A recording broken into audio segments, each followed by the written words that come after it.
like an iceberg.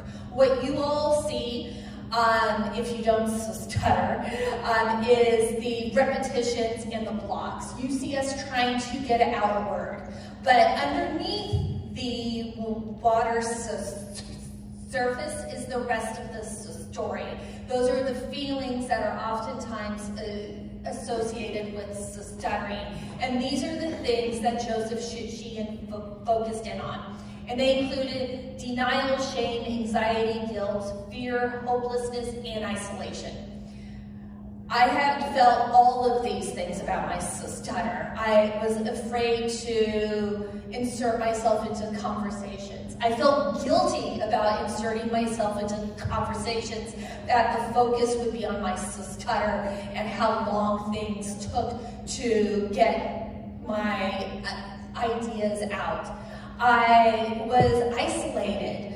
I didn't have a community of people that I needed to see myself reflected and to just have those experiences. I mean, I have my friend Gina here, and there's so many days where I will text her and say, oh my God, you have to know what happened.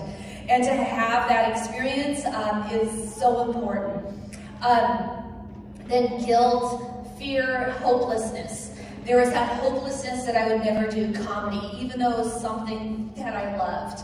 And so that dream stopped when I was 17. I was 35 when I attended this conference. And what I noticed at the conference is that icebergs are a lot like clouds in the sky. That you can watch a cloud in the sky, you can lay in the grass and watch the cloud go by. And from one perspective, it could look like a scary dragon.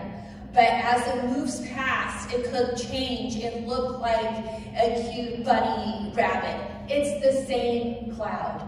And for me, my stuttering iceberg changed after that conference, where instead of denial, it was acceptance. Instead of shame, it turned to pride.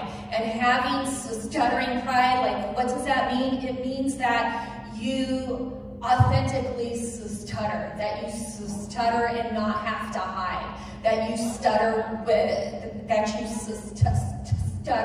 with pride. Anxiety turned to kindness, guilt to comfort, and also when I created this, I was just like, okay, what words will work? Instead of comfort, I really think the opposite of that for me is forgiveness. So for me, guilt and forgiveness go together, because you have to forgive yourself of that guilt, and also you also have to forgive other people, because I get mad at them a lot for doing the wrong thing and saying the wrong thing, and that forgiveness helps to move myself along too. Also, I think I didn't put forgiveness on the first slide because I stutter on F's, but nonetheless, it is added in now.